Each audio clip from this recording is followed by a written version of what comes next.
안녕하세요. 지금부터는 혈압약이 아닌 혈압약을 공부하겠습니다. 얼핏 보면은 혈압약 같은데 신부전이나 부정맥약일 수도 있습니다. 처방전을 보고 알 수 있는데요. 그 방법을 알려드리겠습니다. 자, 준비되셨나요? 출발합니다. 예, 지금은 혈압약을 공부하는 게 아니고요. 혈압약이 아닌 신부전이나 부정맥이나 여러 기타 질환들을 공부를 할 건데요.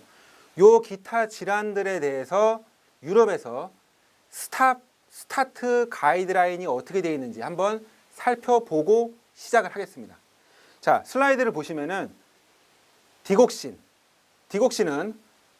신장 기능이 저하된 노인한테 0.125mg 초과로 장기적으로 복용을 하게 되면은 디곡신 독성이 너무 증가할 수 있습니다.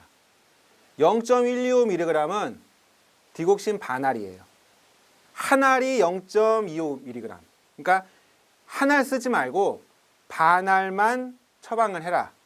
그게 일반 성인하고 다른 점입니다. 노인들은 한 알이 아니고 반알이 오히려 낫겠다. 용량을 좀 줄이라는 얘기고요. 왜?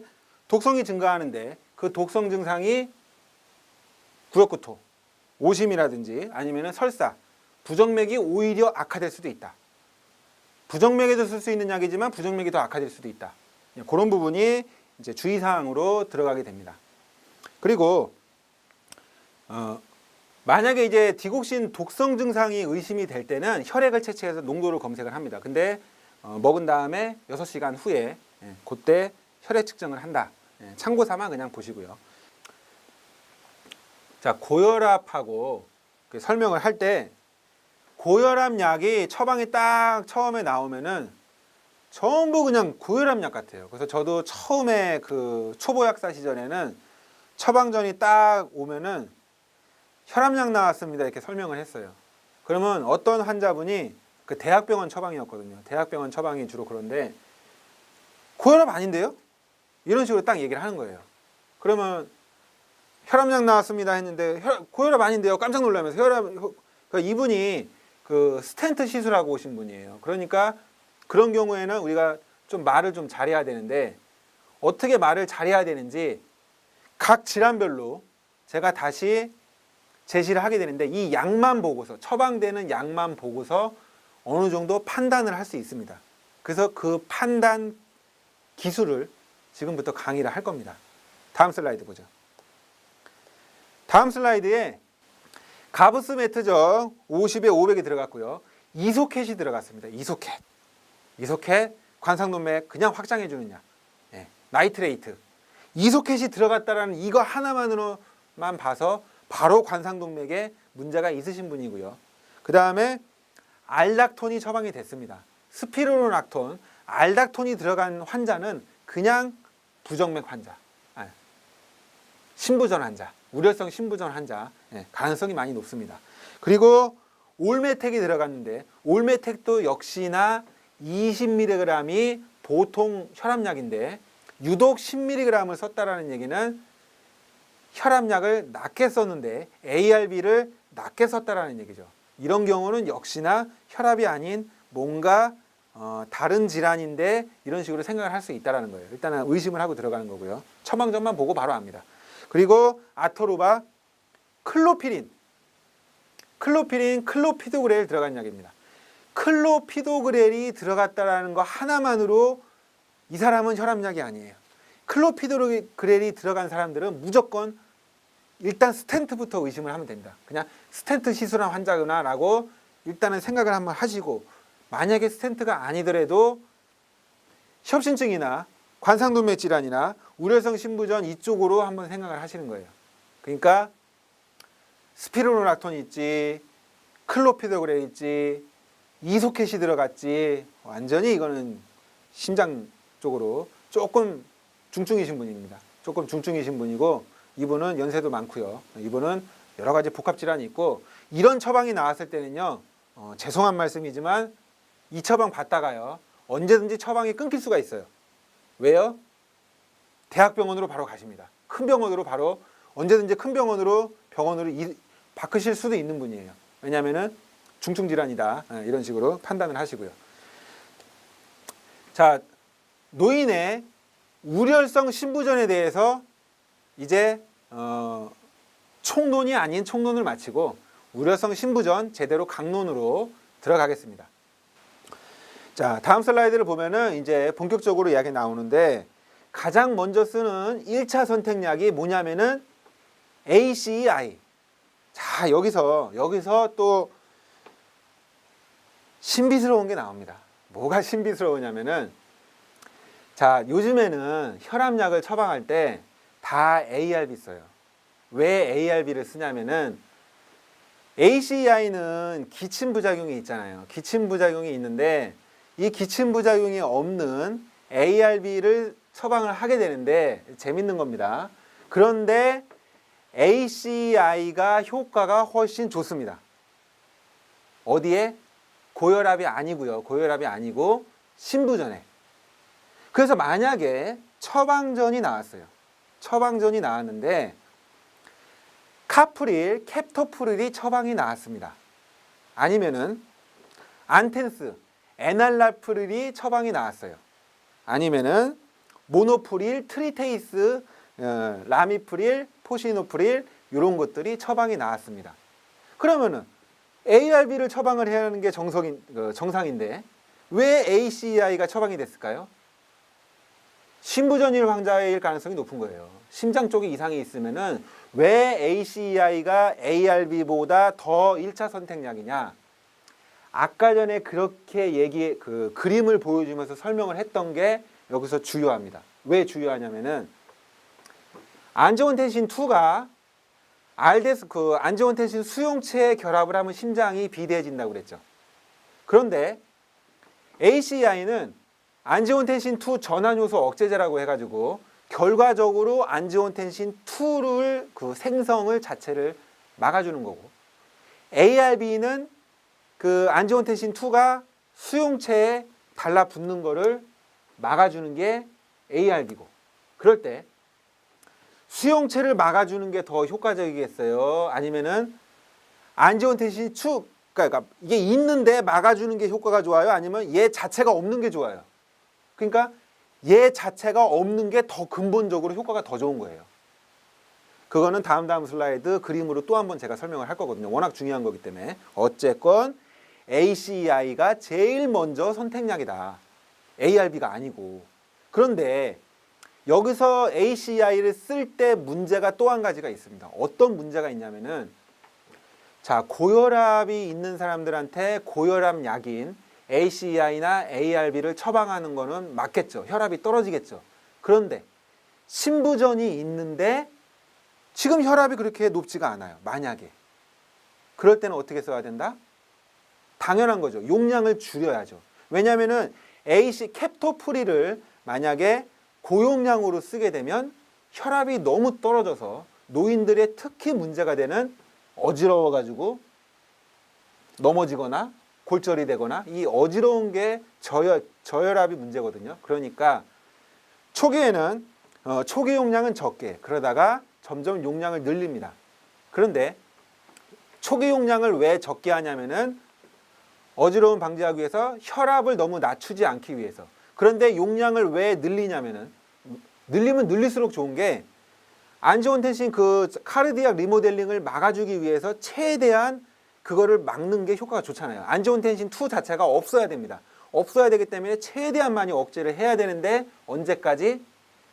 혈압이 어느 정도 감당할 수 있는 수준까지. 그러니까 너무 저혈압이 되지 않는 선에서 최대한으로 쓰는 거예요. 쓸 수 있는 데까지 봐가면서. 그래서 용량을 최대한 늘리는데 혈압이 문제인 거예요. 왜냐하면 지금 고혈압 환자가 아니기 때문에. 그런 얘기죠. 만약에 고혈압 환자면은 더 좋아요. 왜냐하면은 용량을 최대한 많이 쓸 수가 있으니까. 어쨌건 혈압 기준으로 봐서 최대한 안지오텐신 2를 차단해라. 그 안지오텐신 2가 신부전의 가장 근본적인 원인이다. 그래서 1차 선택약이고 만약에 ACEI를 기침 부작용 때문에 쓸 수가 없겠다. 그러면 차선책으로 ARB를 씁니다. ARB도 괜찮아요. 그런데 여기서 또 데이터들이 나옵니다. 어떤 데이터들이 나오냐면은 발사르탄하고 칸데사르탄이 효과가 괜찮다라는 이런 논문이나 연구 결과들이 많이 나오는 거예요. 그래서 아타칸정이 칸데사르탄이잖아요. 그래서 아타칸이 처방이 나왔어요. 그럴 때는 왜 로자르탄을 안 쓰고 아타칸을 썼지? 칸데사르탄을 썼지? 이런 경우는 혹시나 신부전 쪽으로는 발사르탄과 칸데사르탄이 더 좋을 수도 있다는 거예요. 왜냐하면 축적된 데이터들이 많아요. 그런 것도 한번 재밌게 한번 보시고요. 처방전을 보고 우리가 유출할 수 있잖아요. 예. 그리고 베타 차단제가 쓰입니다. 요 가장 먼저 쓰는 게 ACI, 그 다음에 ARB를 쓰고 여기서 해결이 안 될 거 아니에요. 해결이 안 되는 사람들은 베타 차단제를 추가를 합니다. 베타 차단제를 추가를 하게 되는데 원래 베타 차단제의 그 기능이 뭐냐면은 심장의 베타 수용체를 차단을 해서 심장이 제대로 못 뛰게 만들어요. 그러니까 원래는 베타 차단제는 심장 신부전에 안 좋은 약이었습니다. 이렇게 알고 있었어요. 옛날에는 안 좋은 약이었는데 왜 이게 베타 차단제가 갑자기 좋아졌냐? 그러면은 처음에는 안 좋을 수가 그 심장을 더 못 뛰게 만들 수도 있는데 섬액을 유발할 수도 있고 장기적으로 가다 보니까 오히려 반동성 효과가 있더라. 어떠한 반동성 효과가 있냐면은 베타 수용체를 조금씩 많이 쓰는 게 아닙니다. 저용량으로 써야 되는데 조금씩 베타 수용체를 자꾸 이렇게 막아주다 보니까 심장에서 누가 수용체를 자꾸 막고 있네 해가지고 수용체의 민감도를 높여요. 수용체를 더 많이 만들거나. 그러니까 나중에는 그 자심실 기능이라든지 총 사망률이라든지 이런 게 더 개선이 된다. 그래서 제가 좀 아까 전에 슬라이드에서 그 아드레날린성 그 자극에 의한 베타 수용체의 민감도가 감소하기 때문에 신부전의 위험이 증가하고 그게 바로 노화 현상이라고 했는데 그걸 역전시킬 수 있는 방법이 그 베타 수용체를 더 막아버리는 거예요. 살짝 더 막아버리니까 오히려 민감도가 증가해가지고 장기적으로 베타 차단제가 신부전에 더 좋더라. 이제 그런 기전이고요. 밑에를 보시면은 아주 심한 신부전 환자는 금기. 이 얘기가 그 얘기예요. 왜냐하면은 어느 정도 기능을 하고 있는 신부전은 베타 차단제를 살살 건드려가지고 나중에 점점 기능을 좋게 만드는데 지금 당장 신부전이 너무 악화되어 있는 사람들은 오히려 그것마저도 못한다. 그러니까 베타 차단제로 확 증상이 악화될 수도 있다. 그러니까 위험할 수도 있는 약이에요. 어느 정도 몸에서 버틸 수 있어야 그게 좋은 거지 너무 안 좋은 상태에서는 확 죽여버릴 수 있거든요. 그런데 네비볼롤하고 카르베딜롤이 또 데이터들이 좋아요. 네비볼롤은 뭐냐면은 에놀 생성을 증가시켜서 혈관을 확장시켜주는 기능도 있고 카르베딜롤도 말초혈관 확장 기능이 있는데 관상동맥에 혈관을 확장시켜가지고 심장에 산소 공급을 더 많이 줄 수 있는 약이거든요. 그러니까 단순 베타 차단제 말고 말초혈관까지도 확장해가지고 심장에 산소 공급을 증가시켜줄 수 있는 그런 베타 차단제가 연구상에서 조금 더 좋다. 그런 이제 말씀을 드리고요. 역시나 또 부정맥을 악화시킬 수 있는 약이 중요합니다. QT 증가가 너무나 중요해요. QT 증가는 뭐냐면요. 병용금기 목록에 들어갑니다. DUR 병용금기. 이게 다 DUR 병용금기인데 부정맥을 악화시킬 수 있다는 얘기는 뭐냐면은 갑작스러운 QT 증가는 사망이에요. 갑작스럽게 심정지가 올 수가 있거든요. 그래서 사망까지도 갈 수 있는 정말 심각한 약물 상호작용이 여기 있습니다.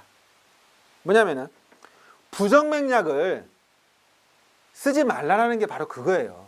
왜냐하면은 레이트 컨트롤이 있고 리듬 컨트롤이 있다고 그랬잖아요. 그래서 레이트 컨트롤 베타 차단제하고 칼슘 채널 차단제하고 디고신 먼저 쓰라는 이유가 뭐냐면은 리듬 컨트롤 부정맥약을 쓸 때는 부정맥약이 부정맥을 유발합니다. 그래서 안 될 때, 조금 더 심할 때, 그럴 때 쓰는 거거든요. 그러니까 부정맥약이 바로 부정맥을 유발해요. 괜히 막 썼다가 그러니까 남발하지 말라 이거예요. 그래서 명단에 들어갔고요. 키놀론계 항생제가 부정맥을 유발할 수 있어요. 그래서 레브프로사신, 시프로플록사신, 그다음에 뭐 이런 플록사신이 예를 들어 가지고 시프로플록사신이 뭐에 좋냐면은 방광염 요로 감염에 정말 좋아요. 요로 감염에 아주 효과가 좋은 게 시프로플록사신이고 시프로바이정, 시프로플록사신인데 저희 내과 의사 같은 경우에는 시프로플록사신을 모르나 그렇게 안 씁니다. 왜 안 쓰냐면은 노인들한테는 부정맥 위험이 너무 높아요. 그러니까 시프로플록사신이나 레브플록사신도 그 심평원에서 추천을 하지 않아요. 이거는 정말 복합감염이나 비건이라고 그러거든요. 원래 레브플록사신이 비건이라고 해서 강력한 항생제로 항생제 중에서 세게 쓸 수 있다라는 건데 쓰지 말라고 그래요. 자꾸 그래요. 왜 쓰지 말라고 그러냐면 가격도 비싸지만 그 다음에 나중을 위해서 아껴두어라 이런 차원도 있고요. 자, 이번 시간에는 심혈관계 약물 스타트에 대해서 공부를 했고요. 처방전을 보고 기타 심혈관 처방인지 이렇게 알아보는 방법을 또 공부를 했습니다. 몇 가지 약물을 예를 들면서 자, 우려성 심부전, 부정맥에 대해서 이제 자세하게 알아봤고요. 다음 시간에는 혈전증, 뇌졸중, 심장마비, 말초동맥 질환에 대해서 알아보겠습니다. 자, 다음 시간에 만나요.